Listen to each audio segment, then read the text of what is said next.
Assalamualaikum warahmatullahi wabarakatuh. Ketemu lagi Bapak Ibu dan rekan-rekan sekalian di channel Cara Terpilih.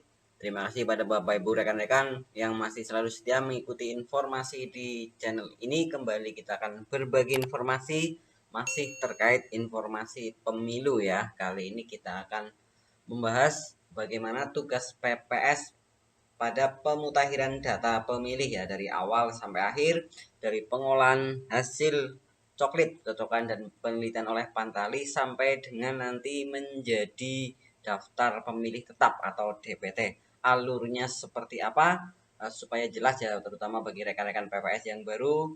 Kita akan lihat ya, ini berdasarkan aturan PKPU nomor 7 tahun 2022 terkait pemutakhiran data pemilih, sebagaimana ada perubahannya PKPU nomor 7 tahun 2023 ya, sama-sama nomor 7, tahunnya saja yang berbeda. Oke, langsung saja Bapak Ibu rekan-rekan. Tapi jangan lupa yang belum subscribe channel ini silahkan di subscribe terlebih dahulu ya. Jangan pula lupa tekan loncengnya agar tidak ketinggalan dengan update informasi dari channel ini. Like, komentar, dan bagikan Bapak Ibu. Terima kasih. Langsung saja kita akan mulai ya, tugas PPS seperti apa dari awal sampai dengan nanti menjadi DPT ya, daftar pemilih tetap. Nah, ini dia Bapak Ibu rekan-rekan di pasal 22 PKPU nomor 7 tahun 2022. Ini dari Pantalih dulu ya, Pantalih menyampaikan hasil coklit sebagaimana dimaksud pada ayat 1 pada PPS menggunakan formulir model A daftar pemilih dan formulir model A daftar potensial pemilih. Hasil coklit ini digunakan sebagai bahan untuk menyusun DPS. Ini dari hasil coklit ya, kita mulainya ya Bapak Ibu rekan-rekan. Pengolahan hasil coklit oleh Pantalih ini tugas dari PPS selanjutnya ya. Kemudian di pasal 23 masih PKPU 7 tahun 2022 disebutkan ayat 1, setelah menerima hasil coklit dari Pantali, maka tugas PPS memeriksa kelengkapan dokumen, memeriksa kesesuaian pengisian, dan mencocokkan jumlah antara hasil coklit Pantali dengan rekapitulasi hasil coklit pada formulir model A laporan hasil coklit. Kemudian di ayat 2, tugas selanjutnya disebutkan dalam hal hasil coklit tidak lengkap dan atau tidak sesuai, PPS menyampaikan kembali kepada Pantali untuk dilengkapi dan diperbaiki. Selanjutnya ini di pasal 36 PKPU 7 masih ya. Setelah tadi menerima, kemudian PPS menyusun daftar pemilih hasil coklit, hasil pemutakhiran berdasarkan hasil coklit sebagaimana dimaksud dalam pasal 22 ayat 3 tadi. Daftar pemilih hasil pemutakhiran sebagaimana dimaksud pada ayat 1 disusun dalam urutan pemilih per nama ya, untuk A pemilih baru, B ini dihapus ya Bapak Ibu, ini di PKPU 2023 yang tadinya ada DPTB ya, tapi untuk coklit kali ini tidak ada pindah memilih sehingga DPTB daftar pemilih tambahan dihapus ya. Kemudian C, langsung yang C berarti pemilih yang tidak memenuhi syarat, dan D perbaikan data pemilih. Jadi hanya pemilih baru, TMS, dan perbaikan data karena pindah domisili itu di sini sudah dihapus ya Bapak Ibu, perubahannya di PKPU 7 tahun 2023 ya, sehingga rekan-rekan coklit yang mencoklit Pantali tidak ada option untuk pindah domisili ya. Oke, selanjutnya ini di ayat 3 masih pasal 36 ya. Daftar pemilih hasil pemutakhiran sebagaimana dimaksud pada ayat 1 disusun berbasis TPS dengan menggunakan formulir model A daftar perubahan pemilih. Yang keempat, ayat 4, PPS dalam menyusun daftar pemilih hasil pemutakhiran sebagaimana dimaksud pada ayat 1 dapat dibantu oleh Pantarlih. Jadi masa kerja Pantarlih ini masih berlanjut ya sampai rekapitulasi oleh PPS ya Bapak Ibu rekan-rekan.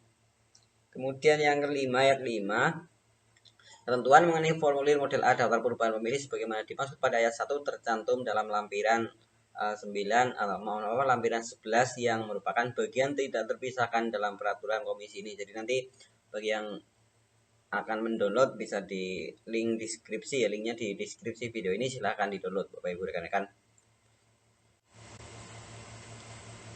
Selanjutnya di pasal 37 ya tadi, PPS menyampaikan daftar pemilih hasil pemutakhiran sebagaimana dimaksud dalam pasal 36 ayat 3 dalam bentuk salinan digital kepada KPU Kabupaten Kota melalui PPK. Jadi sebelum pleno sudah menyampaikan dulu ya Bapak Ibu. Kemudian yang kedua, daftar pemilih hasil pemutakhiran sebagaimana dimaksud pada ayat 1 digunakan sebagai bahan penyusunan DPS. Di pasal 40 PKPU 7 nomor tahun 2022, PPS melakukan rekapitulasi daftar pemilih hasil pemutakhiran di kelurahan atau desa atau sebutan lain. Kemudian di pasal 41 ayat 1, PPS melakukan rekapitulasi daftar pemilih hasil pemutakhiran sebagaimana dimaksud dalam pasal 40 ayat 1 dan menuangkannya ke dalam formulir model A Rekap PPS perubahan pemilih. Next. Ini masih di pasal 41 tadi ya. Tadi ayat pertama, sekarang ayat kedua. Ayat kedua, rekapitulasi daftar pemilih hasil pemutakhiran sebagaimana dimaksud pada ayat 1 dilakukan dalam rapat pleno terbuka. Jadi Bapak Ibu rekan-rekan PPS dalam pemutakhiran data pemilih ini Bapak Ibu akan melakukan beberapa kali pleno ya. Sini pleno yang pertama. Ya, jadi dari hasil coklit akan diplenokan ya. Ya, kemudian di ayat 3, peserta rapat pleno terbuka sebagaimana dimaksud pada ayat 2 terdiri dari A. Pantarlih, jadi masih ada pantarlih ya sampai pleno ya. B. Panwaslu kelurahan desa atau sebutan lain. C. Perwakilan peserta pemilu tingkat kelurahan desa. D. Perangkat pemerintah tingkat kelurahan desa atau sebutan lain. Jadi ada 4 pihak di sini ya, selain PPS itu sendiri. Ada Pantarlih, Panwaslu, perwakilan peserta pemilu, perangkat pemerintahan desa atau kelurahan ya. Ini peserta rapat pleno. Ayat selanjutnya masih pasal 41, pasal 4, ayat 4, peserta rapat pleno terbuka sebagaimana dimaksud pada ayat 3 dapat memberikan masukan dan tanggapan jika terdapat kekeliruan terhadap proses dan hasil rekapitulasi disertai dengan bukti dokumen autentik. Jadi boleh memberikan masukan tetapi harus ada dokumen autentik sebagai bukti ya. Yang ayat 5, peserta PPS menindaklanjuti masukan dan tanggapan sebagaimana dimaksud pada ayat 4 jika dokumen yang ditunjukkan terbukti benar. Jadi jika ada masukan dan terbukti benar, PPS wajib untuk menindaklanjutinya ya. Kemudian di ayat 6, tindak lanjut sebagaimana dimaksud pada ayat 5 dituangkan dalam formulir model A daftar perubahan pemilih. Ya, Bapak Ibu, selanjutnya masih di pasal 41 ayat 7, hasil rapat pleno terbuka sebagaimana dimaksud pada ayat 2 dituangkan ke dalam berita acara yang ditandatangani oleh ketua dan anggota PPS. Jadi ketua dan anggota PPS wajib menandatangani berita acara ya. Ketentuan mengenai rekap PPS perubahan pemilih sebagaimana dimaksud pada ayat 1 tertentu pada lampiran 12 yang merupakan bagian tidak terpisahkan dalam peraturan komisi ini. 9. Ketentuan mengenai berita acara rekapitulasi tingkat PPS sebagaimana dimaksud pada ayat 7 tercantum pada dalam lampiran 13 yang merupakan bagian tidak terpisahkan dalam peraturan komisi ini. Ini terkait lampiran, model rekap dan berita acaranya ya Bapak Ibu, di ayat 8 dan 9 ini maksudnya bisa dilihat di lampiran PKPU 7 ini ya. Kita lanjutkan. Nah, selanjutnya di pasal 42 kewajiban PPS selanjutnya, PPS menyampaikan berita acara pleno rekapitulasi dan formulir model A Rekap PPS perubahan pemilih dalam bentuk salinan naskah asli kepada A. PPK, B. Panwaslu kelurahan atau desa atau sebutan lain, C. Perwakilan peserta pemilu tingkat kelurahan atau desa atau sebutan lain, D. Perangkat pemerintah tingkat kelurahan desa atau sebutan lain. Jadi PPS wajib menyerahkan formulir A Rekap ya kepada yang asli kepada PPK, Panwaslu, perwakilan peserta pemilu, kemudian kelurahan atau perangkat tingkat kelurahan atau desa ya, ada 4 pihak jika hadir ya. Dan ini nanti ketika sudah diserahkan kepada PPK melakukan rekapitulasi sampai dengan KPU juga demikian yang nantinya akan menjadi daftar pemilih sementara atau disingkat DPS ya Bapak Ibu. Dan PPS juga berkewajiban menghadiri rapat pleno terbuka pemutakhiran data pemilih tingkat kecamatan sebagaimana tertuang dalam pasal 43 pasal PKPU nomor 7 ya Bapak Ibu ya. Jadi nanti ini adalah pleno pertama yang nantinya akan menjadi daftar pemilih sementara ya. Nanti setelah pleno ini selesai, rekan-rekan PPS tinggal menunggu daftar pemilih sementara atau DPS ya Bu. Nah di pasal 65 setelah DPS ditetapkan, PPS yang ayat 1 PPS mengumumkan DPS pada papan pengumuman yang mudah dijangkau selama 14 hari. Yang kedua, KPU dapat membantu PPS dalam mengumumkan DPS sebagaimana dimaksud pada ayat 1 melalui laman KPU, aplikasi berbasis teknologi informasi. Ayat 3, PPS melalui PPK memberikan salinan DPS kepada peserta pemilu tingkat kecamatan dalam bentuk salinan detail dan atau salinan naskah ahli sebagai bahan untuk mendapatkan masukan dan tanggapan.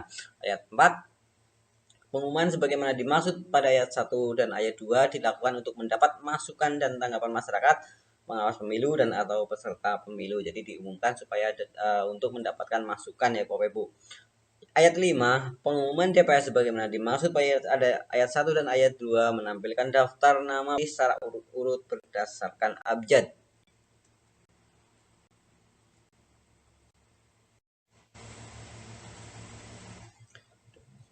Selanjutnya Bapak Ibu rekan-rekan di pasal 66 ya, setelah tadi PPS mengumumkan DPS, langkah selanjutnya bagaimana PPS? Ini ayat 1, masyarakat, pengawas pemilu dan atau peserta pemilu sebagaimana dimaksud pada dalam pasal 65 ayat 4 dapat menyampaikan masukan dan tanggapan terhadap DPS paling lama 21 hari. 21 hari Bapak Ibu ya waktunya ya untuk mendapatkan masukan. Ayat 2, masukan dan tanggapan sebagaimana dimaksud pada ayat 1 meliputi informasi mengenai pemilih telah memenuhi syarat sebagaimana dimaksud dalam pasal 4 di pemilih baru nantinya ya. Kemudian B, perbaikan data pemilih. Pemilih terdaftar lebih dari satu kali atau ganda, pemilih terdaftar tetapi sudah tidak lagi memenuhi syarat sebagai pemilih ya, misalkan meninggal, TNI, Polri dan sebagainya. Yang ketiga, masukan dan tanggapan sebagai ayat ketiga ya. Masukan dan tanggapan sebagaimana dimaksud pada ayat 2 disampaikan kepada PPS dengan menunjukkan dan menyerahkan salinan KTPL dan atau KK dari pemilih yang informasinya diusulkan untuk diperbaiki serta mengisi formulir model A tanggapan. Ayat 4, PPS melakukan verifikasi kepada pemilih yang informasinya diusulkan dalam masukan dan tanggapan sebagaimana dimaksud pada ayat 2. Ayat 5, ketentuan mengenai formulir model A tanggapan sebagaimana dimaksud pada ayat 3 tercantum dalam lampiran 16 yang merupakan bagian tidak terpisahkan dalam peraturan komisi ini. Jadi alurnya seperti itu ya Bapak Ibu untuk masukan atau tanggapan dari masyarakat atau yang lain ya. Selanjutnya di pasal 69 ini tadi DPS diumumkan untuk mendapatkan masukan. Kemudian di pasal 69 disebutkan ayat 1, PPS memperbaiki DPS paling lama 14 hari sejak berakhirnya masa penyampaian masukan dan tanggapan sebagaimana dimaksud dalam pasal 66 ayat 1. Jadi PPS mempunyai waktu 14 hari sejak berakhirnya penyampaian masukan ya Bapak Ibu ya, 21 tambah 14 ya. Kemudian ayat 2, masukan dan tanggapan sebagaimana dimaksud pada ayat 1 dapat berasal dari masukan bisa berasal dari peserta rapat pleno terbuka rekapitulasi dan penetapan DPS tingkat kabupaten, peserta rapat pleno terbuka rekapitulasi DPS di tingkat provinsi, peserta rapat pleno terbuka rekapitulasi DPS di tingkat nasional, dan kemudian masukan masyarakat, pengawas pemilu dan atau peserta pemilu.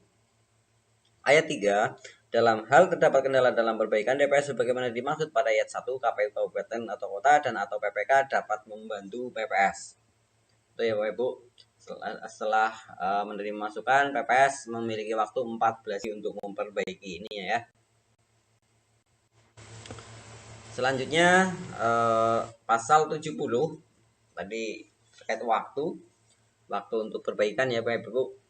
PPS menyusun daftar pemilih hasil perbaikan DPS. Jadi DPS ditempel, diumumkan, kemudian ada masukan, diperbaiki.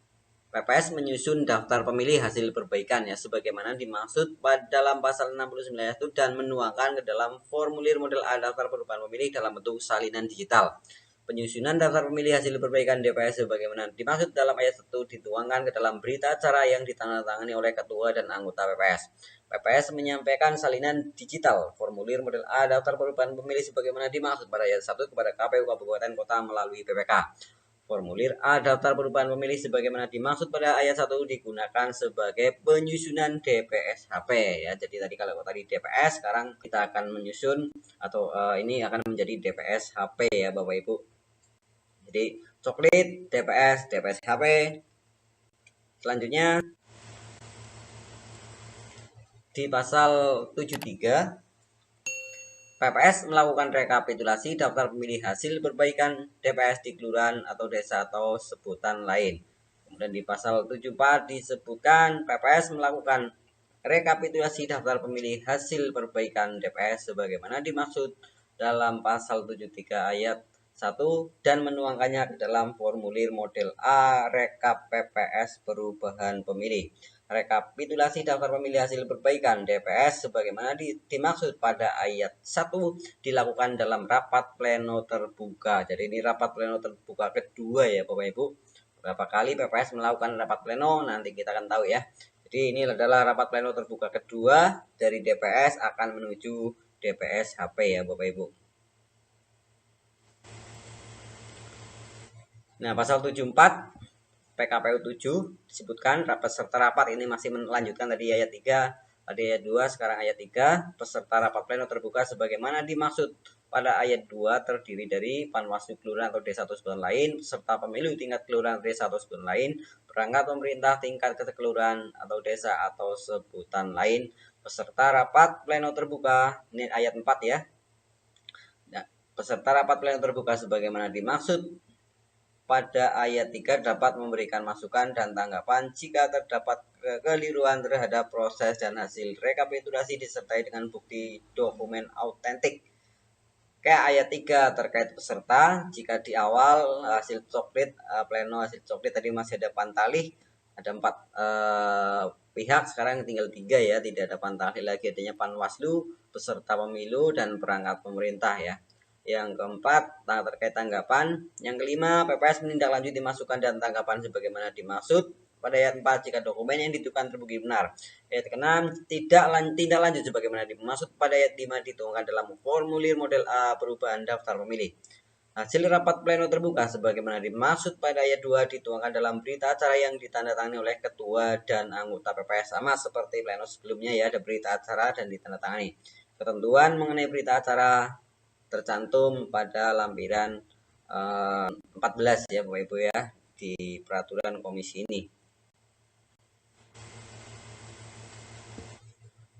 Kemudian di pasal 75 PPS menyampaikan berita acara pleno rekapitulasi dan formulir model rekap PPS perubahan pemilih dalam bentuk salinan naskah asli kepada PPK, Panwaslu, Kelurahan Desa, C, perwakilan peserta pemilu tingkat kelurahan desa dan atau sebutan lain, perangkat pemerintah tingkat kelurahan desa atau sebutan lain. Jadi 4 pihak wajib diberikan berita acara pleno rekapitulasinya ya Bapak Ibu ya.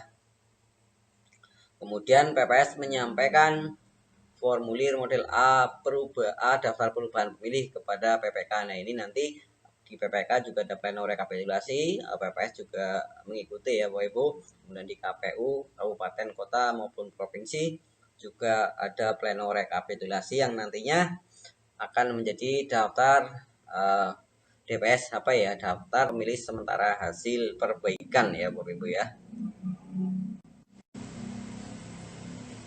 Selanjutnya di pasal 89 masih PKPU 7 tahun 2022.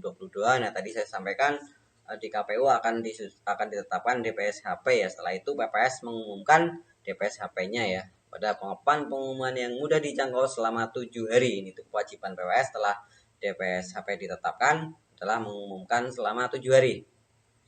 KPU dapat membantu PPS dalam mengumumkan DPS HP sebagaimana dimaksud pada ayat 1 melalui laman KPU, aplikasi berbasis teknologi informasi. Kemudian ayat 3, PPS melalui PPK memberikan salinan DPS HP kepada peserta pemilu tingkat kecamatan dalam bentuk salinan digital dan atau salinan naskah asli sebagai bahan untuk mendapatkan masukan dan tanggapan. Ayat 4, Pengumuman sebagaimana dimaksud pada ayat 1 dan ayat 2 dilakukan untuk mendapat masukan dan tanggapan masyarakat, pengawas pemilu dan atau peserta pemilu. Pengumuman DPSHP sebagaimana dimaksud pada ayat 1 dan ayat 2 menampilkan daftar nama pemilih secara urut berdasarkan abjad. Dan kemudian di pasal 90, masyarakat, pengawas pemilu dan atau peserta pemilu sebagaimana dimaksud dalam pasal 89 ayat 4 dapat menyampaikan masukan dan tanggapan terhadap DPSHP paling lama 7 hari. Masukan dan tanggapan sebagaimana dimaksud pada ayat 1 meliputi informasi mengenai pemilih telah memenuhi syarat sebagaimana dimaksud dalam pasal 4, perbaikan data pemilih terdaftar lebih dari satu kali atau ganda ya Bapak Ibu rekan-rekan. Kemudian pemilih terdaftar tetapi sudah tidak lagi memenuhi syarat sebagai pemilih. Jadi ada 4 kemungkinan ya Bapak Ibu. Kemudian ayat 3, masukan dan tanggapan sebagaimana dimaksud pada ayat 2 disampaikan kepada PPS dengan menunjukkan dan menyerahkan salinan KTPL atau KK pemilih yang informasinya diusulkan untuk diperbaiki serta mengisi formulir model A tanggapan. PPS melakukan verifikasi kepada pemilih yang informasinya diusulkan dalam bentuk masukan dan tanggapan sebagaimana dimaksud pada ayat 2. Jadi itu Bapak Ibu terkait mekanisme untuk memberikan masukan, apa yang bisa diberikan masukan. Nah, ini ada di pasal 90 ya. Rekan-rekan PPS wajib memahami ya Bapak Ibu. Karena di sini tugasnya adalah melakukan verifikasi kepada pemilih tadi ya. Kemudian harus wajib ditindaklanjuti untuk setiap masukan yang ada. Kemudian di pasal 93, PPS memperbaiki DPSHP paling lama 14 hari sejak berakhirnya masa penyampaian masukan dan tanggapan sebagaimana dimaksud pada dalam pasal 90 tadi 7 hari ya Bapak Ibu rekan-rekan. 7 hari, kemudian ada 14 hari untuk memperbaiki. Ayat 2, masukan dan tanggapan sebagaimana dimaksud pada ayat 1 dapat berasal dari peserta rapat pleno terbuka rekapitulasi dan penetapan DPSHP di kabupaten kota dan masyarakat, pengawas pemilu dan peserta atau peserta pemilu. Ayat 3, dalam hal terdapat kendala dalam perbaikan DPSHP sebagaimana dimaksud pada ayat 1, KPU kabupaten kota dan atau PPK dapat membantu PPS. Selanjutnya di pasal 94 masih tugas PPS. PPS menyusun daftar pemilih hasil perbaikan DPSHP sebagaimana dimaksud pada pasal 93 ayat 1 dan menuangkan ke dalam formulir model A daftar perubahan pemilih dalam bentuk salinan digital. Penyusunan daftar pemilih hasil perbaikan DPSHP sebagaimana dimaksud pada ayat 1 dituangkan ke dalam berita acara yang ditandatangani oleh ketua dan anggota PPS. PPS menyampaikan salinan detail formulir model A daftar perubahan pemilih sebagaimana dimaksud pada ayat 1 kepada KPU kabupaten kota melalui PPK. Ayat 4, formulir model A daftar perubahan pemilih sebagaimana dimaksud pada ayat 2 digunakan sebagai bahan penyusunan DPT. Jadi di sini adalah terakhir sebelum menjadi daftar pemilih tetap ya Bapak Ibu ya. Ketentuan mengenai berita acara rekapitulasi tingkat PPS sebagaimana dimaksud pada ayat 2 tercantum dalam lampiran 15 yang merupakan bagian tidak terpisahkan dalam peraturan komisi ini. Jadi DPSHP ini adalah langkah terakhir sebelum menjadi daftar pemilih tetap atau DPT ya Bapak Ibu rekan-rekan. Selanjutnya pasal 95 menyebutkan PPS melakukan rekapitulasi daftar pemilih hasil perbaikan DPSHP di kelurahan atau desa atau sebutan lain. Pasal 96, PPS melakukan rekapitulasi daftar pemilih hasil perbaikan DPSHP sebagaimana dimaksud pada pasal 95 ayat 1 dan meluangkan ke dalam formulir model A reka PPS perubahan pemilih. Ayat 2, rekapitulasi daftar pemilih hasil perbaikan DPSHP sebagaimana dimaksud pada ayat 1 dilakukan dalam rapat pleno terbuka. Jadi ini rapat pleno ketiga ya Bapak Ibu rekan-rekan, rapat pleno DPSHP yang nantinya akan menjadi daftar pemilih tetap atau DPT ya Bapak Ibu rekan-rekan. Peserta rapat pleno terbuka sebagaimana dimaksud pada ayat 2 ini masih sama ya, ada Panwaslu, peserta pemilu dan perangkat pemerintah desa. Masih sama dengan pleno kedua ya. Jadi pleno pertama masih ada Pantali, jadi 4 pihak, pleno kedua 3 pihak, pleno ketiga 3 pihak Bapak Ibu. Ayat keempat, peserta rapat pleno terbuka sebagaimana dimaksud pada ayat 3 dapat memberikan masukan. Sama ini ya, alurnya juga sama. PPS wajib menindaklanjuti masukan dan tanggapan sebagaimana dimaksud pada ayat 2 jika dokumen yang ditunjukkan terbukti benar. Tindak lanjut sebagaimana dimaksud pada ayat 5 dituangkan dalam formulir model A perubahan daftar pemilih. Sama ya Bapak Ibu. Hasil rapat pleno terbuka sebagaimana dimaksud pada ayat 2 dituangkan ke dalam berita acara yang ditandatangani oleh ketua dan anggota PPS. Alurnya sama. Alurnya sama dengan pleno-pleno sebelumnya ya Bapak Ibu rekan-rekan. Kemudian di pasal 97 ayat 1 PPS menyampaikan berita acara pleno rekapitulasi dan formulir model A RKPPS perubahan pemilih dalam bentuk salinan naskah asli kepada PPK, Panwaslu Kelurahan Desa, perwakilan peserta pemilu tingkat kelurahan atau desa atau sebutan lain. Yang keempat, perangkat pemerintahan tingkat kelurahan atau desa atau sebutan lain. PPS menyampaikan formulir model A daftar perubahan pemilih kepada PPK. Nah, ini nanti PPK juga melakukan rekapitulasi. Kemudian setelah dari PPK nanti KPU Kabupaten juga melakukan rekapitulasi penetapan DPT yang akan direkapitulasi juga di tingkat provinsi sampai nasional.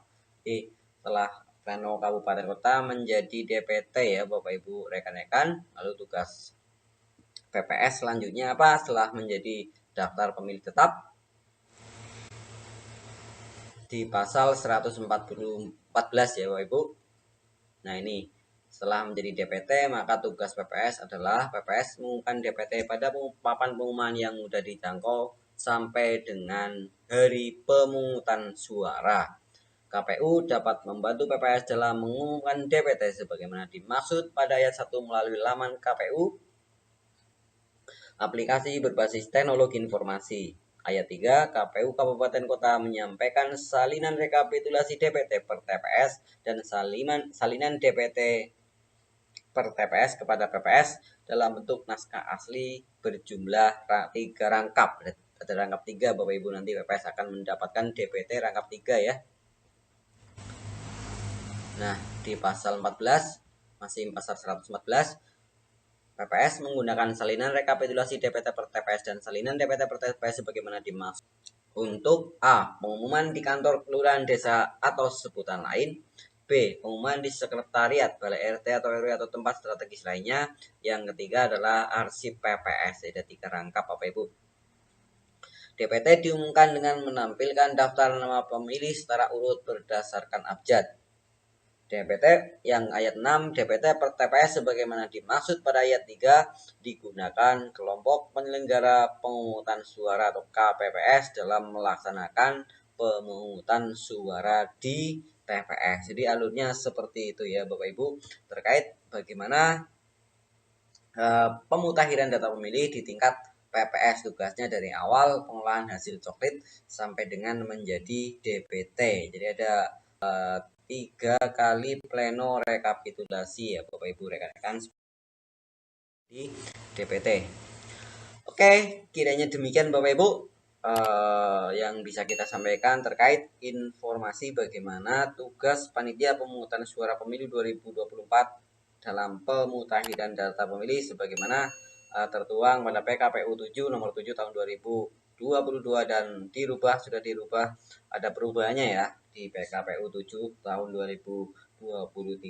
Semoga bermanfaat, tetap semangat pada Bapak Ibu rekan-rekan PPS seluruh Indonesia ya. Jangan lupa yang belum subscribe silahkan di subscribe terlebih dahulu. Barangkali ada yang baru menemukan channel ini, tombol subscribe-nya masih merah, silahkan untuk ditekan Bapak Ibu, tekan tombol loncengnya agar tidak ketinggalan dengan update informasi dari channel ini. Like, komentar, dan bagikan. Terima kasih. Kita ketemu di informasi berikutnya. Semoga Bapak Ibu rekan-rekan selalu diberi kesehatan dan lindungan Allah Subhanahu wa Ta'ala. Tetap semangat. Terima kasih. Assalamualaikum warahmatullahi wabarakatuh.